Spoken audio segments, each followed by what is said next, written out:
12절까지인데 우리 한 절씩 교독하도록 하겠습니다. 나의 영혼이 잠잠히 하나님만 바라며 나의 구원이 그에게서 나오는도다.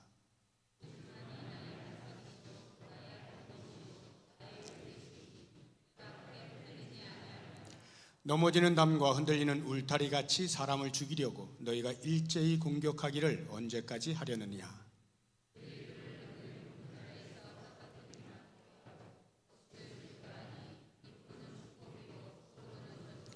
나의 영혼아 잠잠히 하나님만 바라라.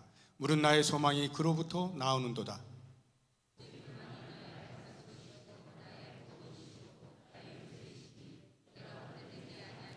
나의 구원과 영광이 하나님께 있으며 내 힘의 반석과 피난처도 하나님께 있도다.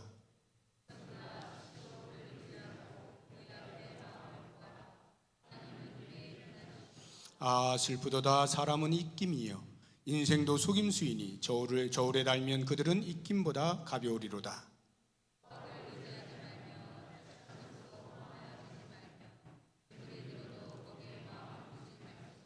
11절과 12절 같이 읽겠습니다.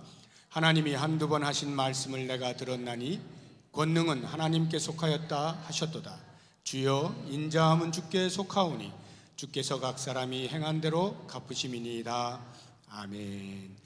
읽어보셨겠지만 이 내용은 다윗이 지은 시인데 다윗의 인생 가운데에서 상당히 큰 고난, 역경의 때에 지은 시로 충분히 우리가 추정해 볼 수가 있습니다. 다윗의 삶은 평탄한 적이 거의 없어요. 상당히 굴곡진 삶을 많이 살았는데요. 그 가운데서도 손에 꼽는 고난의 때가 언제였나 이렇게 생각을 해보면 아마도 그 아들 압살롬이 반역했던 그때가 아닐까 싶어요.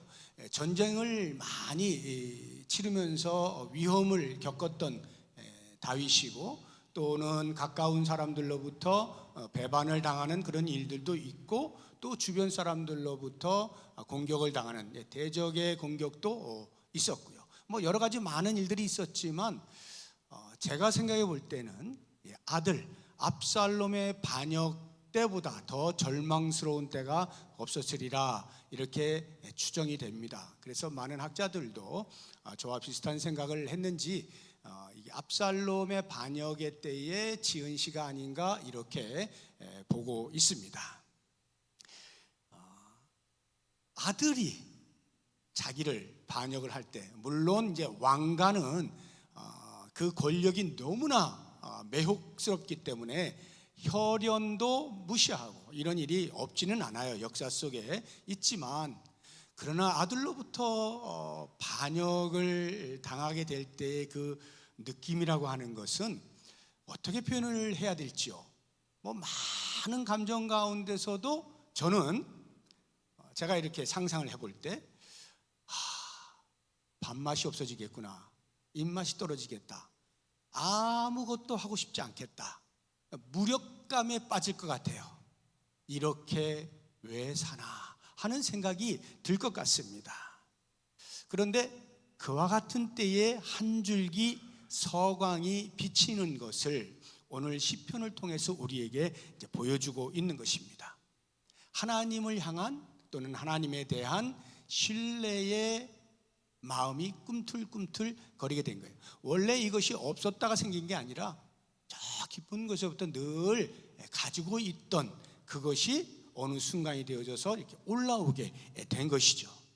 그러면서 다윗이 고백하는 것이 잠잠히 하나님을 바라보자 하는 건데요. 1절 한번 보세요. 나의 영혼이 잠잠히 하나님만 바라며.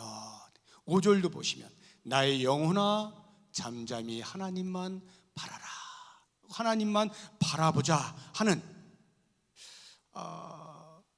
주변에서는 자기를 흔들어대는 넘어뜨리는 수없이 많은 환경과 상황이 다가오고 있지만 그 가운데에서도 흔들리지 아니하고 요동하지 아니할 수 있는 무엇이 내 중심에 있다는 것을 다윗이 깨닫게 된 거죠. 그게 뭘까요? 여호와 하나님에 대한 그의 경험이겠죠. 2절을 한번 보시게 되면 오직 그만이 나의 반석이시요 나의 구원이시요 나의 요새시다. 같은 말이 6절 이하에 보게 되면 오직 그만이 나의 반석이시요 나의 구원이시요 나의 요새이시니, 7절 보시면 나의 구원과 영광이 하나님께 있으며 내 힘의 반석과 피난처도 하나님께 있도다. 이렇게 하나님을 향한 절대 신뢰가 있게 되어진 거예요. 이러한 절대 신뢰는 다윗이 살아오면서 경험한 하나님, 이러저러한 상황 가운데서 반복해서 경험한 하나님의 그 삶의 과정이 축적되어져서 자연스럽게 형성되어진 하나님을 향한 절대 신뢰로 인하여서 하나님만 잠잠히 바라본다, 이렇게 고백을 할 수 있었던 것 같아요. 그렇다고 하면 다윗이 경험한 하나님이 과연 어떤 하나님이냐? 오늘 시편을 보니까 두 가지로 우리가 생각을 해볼 수 있는데, 하나는 전능하신 하나님이다 하는 건데 11절 보세요. 하나님이 한두 번 하신 말씀을 내가 들었나니 권능은 하나님께 속하였다 하셨도다. 권능이 하나님께 속한 것을 다윗이 계속해서 경험하는 거예요. 그래서 다윗은 어린 소년의 시절에도 그 큰 골리앗 앞에서 두려워하지 아니하고 전쟁은 하나님께 속하였다 하면서 돌팔매질해서 넘어뜨리는 이런 용감함이 나오잖아요. 하나님의 전능하심, 하나님의 능력을 신뢰하는 것이죠. 만약에 나를 도우시는 분이 너무나 나를 귀히 여기고 나를 관심을 많이 가지시고 도와주려고 하는데도 도와줄 만한 힘이 정작 없다면 마음뿐이지 어떻게 할 수가 없잖아요. 근데 우리 하나님은 능력이 무한하신 하나님인 것을 다윗이 경험하는 거예요. 그리고 또 다른 하나는, 우리 하나님은 인자에 무궁하신 거예요. 12절 보세요. 주여 인자함은 주께 속하오니에서, 주님의 나를 향한 인자, 자비, 사랑, 베푸시는 은혜가 무궁한 것을 경험하는 거예요. 나를 도우시는 분이 아무리 능력이 충분하다 할지라도 나에 대하여 관심이 없으면 도움받을 일이 없잖아요. 그런데 우리 하나님은 나를 누구보다도 관심을 가지시고 돕고자 하는 자비의 마음에 풍성하시다 하는 것입니다. 바로 이것이 다윗이 그 고난의 한가운데에서 평정심을 잃지 않을 수 있었던 비결이라고 보여집니다. 오늘 이제 찬양 예배는 보통 우리 김영교 목사님이 다 말씀을 전하시는데, 제가 이렇게 서게 된 것은 특별히 부탁을 해서 서게 된 거예요. 부탁을 할 때 그냥 이거 설교해 주세요 이렇게 안 하시더라고요. 저보고 설교하지 마시고 간증을 해 주세요 이러더라고요. 그래서 야, 이거 간증 할 게 있죠, 물론. 근데 이제 고난의 한가운데에서 도우시는 하나님을 제가 경험을 해야 그게 간증이 될 거 아니에요. 제 삶을 한번 돌아봤습니다. 쭉 돌아보니까 내가 고난의 때가 언제가 있었을까? 크게 뭐 잔잔하게 다 뭐 이것저것 있습니다만, 크게 제가 생각해 보니까 한 3번이 있었더라고요. 한 번은 제가 학창 시절, 중고등 학창, 대학 한 초년 때까지 학창 시절에 있었던 가정에서의 신앙적인 대적, 박해라 그러죠. 박해, 이게 굉장히 큰 고난이었고요. 또 다른 하나는 이제 군대 제대하고 대학 복학해서 유학 시절, 이때까지의 경험했던 고난인데, 그것은 경제적인 고난이에요. 좀 이제 경제적으로 어려움을 겪었던 그런 것들이 있었고요. 또 하나 이렇게 보면은 이제 그건 목회를 하면서, 제가 목회를 하면서 성도들과의 이런 관계, 또는 뭐 여러 제가 접하는 그런 사람들과의 관계 속에서의 어려움, 이런 것을 또 생각을 해볼 수가 있겠더라고요. 크게 제가 3가지를 이렇게 묵상을 하는데, 원래 간증이라고 하는 것은 가장 최신의 것을 해야 따끈따끈 하거든요. 근데 이제 최신의 것은 아무래도 우리 성도님들이 또 이렇게 연결이 될 수도 있고, 여러 가지 이제 좀 미묘한 그런 것들이 있기 때문에 조심해야 되겠다 싶어서 그것은 놔두고, 조금 거리가 있지만 그러나 제 개인적으로는 결코 잊을 수 없는 너무나 생생한 저의 경험, 학창 시절에 있었던 신앙의 그 박해와 관련되어진 그때를 잠시 좀 회상을 해 보려고 해요. 그때 하나님께서 나를 어떻게 도와주셨나 이제 하는 것인데요. 제가 중학생 때 별명이 2개가 있었는데요. 이 별명 2개가 전부 제 신앙과 관련되어진 별명이었습니다. 하나는 선생님이 지어주신 거고, 또 어떤 하나는 친구들이 저에게 지어준 별명인데요. 선생님이 지어준 별명이 목석입니다. 목석. 기술 선생님이 지어준 거예요. 제가 그 중학교 때 그 학창 시절에 신앙의 부분에서 아주 민감하게 이제 집안에서 이제 박해를 받으면서 아주 이제 이 내면에서는 말할 수 없는 뜨거움 가운데 이렇게 있었던 그러한 때인데, 그러니까 제 머릿속에는 다른 아무것도 관심이 없어요. 오직 신앙을 바로 지켜야 하는 이 하나의 사투를 걸고 있던 그런 시절이어가지고 보통 학생들이 누리던 재미 이런 걸 하나도 경험해 본 적이 없어요. 그러다 보니까 이 기술 선생님이 우리 학교가 전국에서 모의고사 보면 항상 1등이에요. 기술 과목만 항상 1등인데 그 비법이 이 기술 선생님이 모든 가르치는 것을 성과 관련해서 이야기를 해주는 거예요.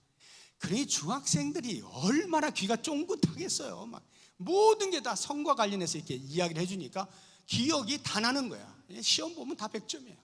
그때 1시간 내내 웃는 거예요. 1시간 내내 웃어요. 그 표현을 너무나 재밌게 해가지고. 그런데 그때 제가 단 1초도 얼굴에 미소를 머금지 않고 아주 심각한 표정으로 이렇게 있었던 거죠. 시간마다. 처음에는 몰랐는데 시간이 지나면서 제가 눈에 띈 거예요. 그 선생님이 저를 부른 거죠. 야, 너 뭐야? 당신이 그렇게 웃기게 가르치는데 아예 그냥 무시하듯이 그렇게 묵묵부답으로 이렇게 있으니까 얼마나 화가 났겠어요. 근데 화를 낼 수는 없고, 안 웃었다고 화를 낼 수는 없잖아요. 그러니까 이래저래 이렇게 저를 골리더니 결국엔 너는 목석이다 하면서 오늘부터 목석 이렇게 이제 해줬어요.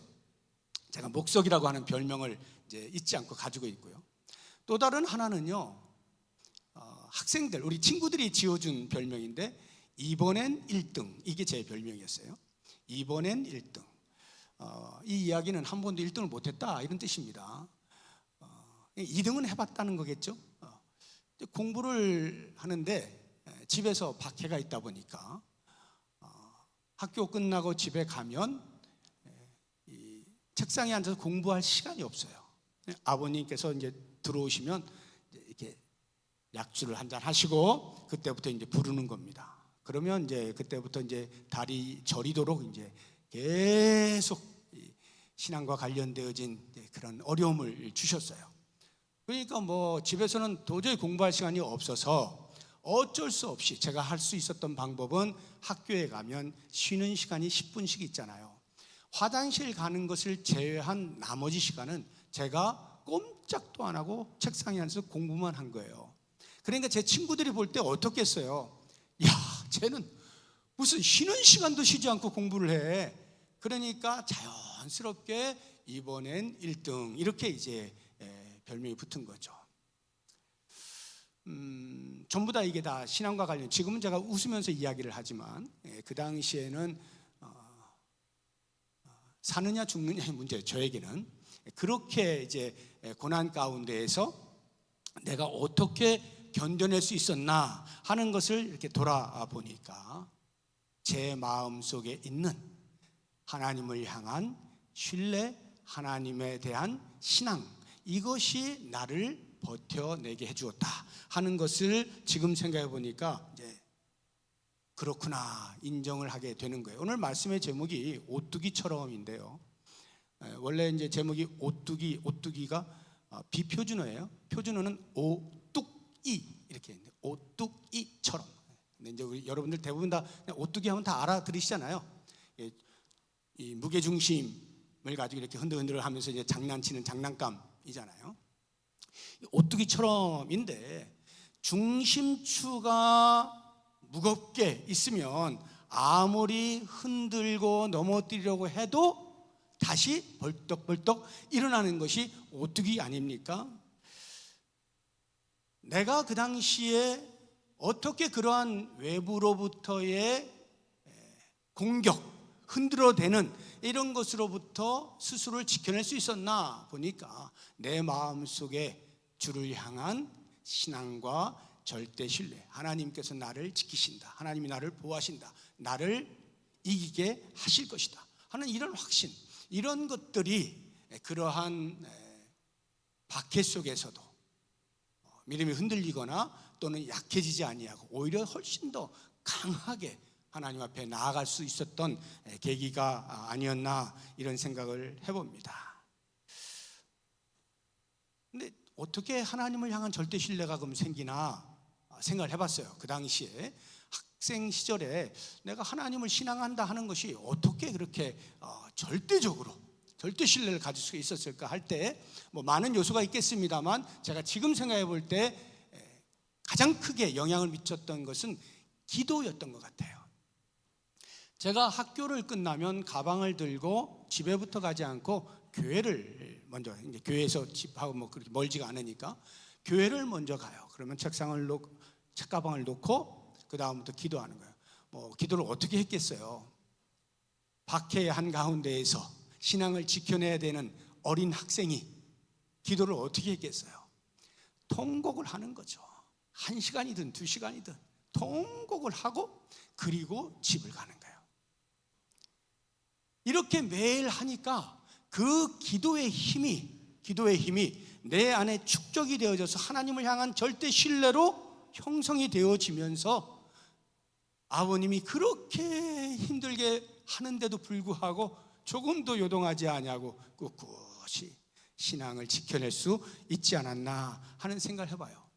그런데 이 기도가 말이죠, 오늘 시편을 보니까 다윗도 그랬던 것 같아요. 고난의 한가운데에서 기도를 통하여 견뎌냈던 것 같아요. 그래서 백성들에게 권면을 하는데 이렇게 하는 거예요. 8절 한번 보세요. 백성들아, 시시로 그를 의지하고 그의 앞에 마음을 토하라. 하나님은 우리의 피난처시로다. 하나님 앞에 나와서 마음을 토하라, 심정을 토로하라, 기도하라. 고난 가운데 있을 때 하나님 앞에 마음을 토하여 내면 자기도 모르는 사이에 하나님의 도와주심에 대한 확신이 내 마음 가운데 형성이 되어지면서 아무리 고난과 역경이 크고 나를 흔들어댄다 할지라도 결코 넘어지지 아니하고 다시 일어서고 오뚜기처럼 신앙의 자리를 지킬 수가 있지 않나 하는 생각을 해봅니다. 사랑하는 성도 여러분, 지금 여러분들의 삶 가운데에서 어떠한 고난이, 어떠한 역경이, 말할 수 없는 힘든 일들이 있다 할 때 다른 것 보지 마시고 내 중심에 무엇이 있는가 잘 살펴보십시오. 이 중심에 하나님을 향한 신앙의 절대 신뢰가 무거우면 무거울수록 아무리 주변에서 흔들어대도 넘어질 듯 다시 일어서는 자기를 보게 될 거예요. 그러면서 여호와 하나님만 잠잠히 바라는 바로 여기에 하나님의 구원이 있음을 고백하고 찬양하는 일들이 일어나게 될 겁니다. 모쪼록 원하기는 저를 비롯한 우리 모든 성도님들이 어떠한 고난 가운데도 흔들리지 아니하고 멋지게 승리하면서 승리케 하시는 여호와 하나님을 찬양하고 노래할 수 있는 우리 모두가 될 수 있기를 주의 이름으로 축복합니다. 기도하겠습니다. 하나님 아버지, 우리의 요새가 되시고 피난처가 되시고 구원이 되심을 인하여 감사합니다. 나의 소망이 되신 여호와 하나님만 잠잠히 바라며 어떠한 고난 가운데도 흔들리지 아니하고 넘어지지 아니하고 믿음의 길을 잘 걸어갈 수 있는 우리 모두가 되게 하여 주옵소서. 하나님의 위로하심과 격려하심과 동행하시는 은혜를 통하여 승리하며 승리케 하시는 하나님을 노래할 수 있는 복된 삶 살게 하여 주시옵소서. 예수님의 이름으로 기도드립니다. 아멘.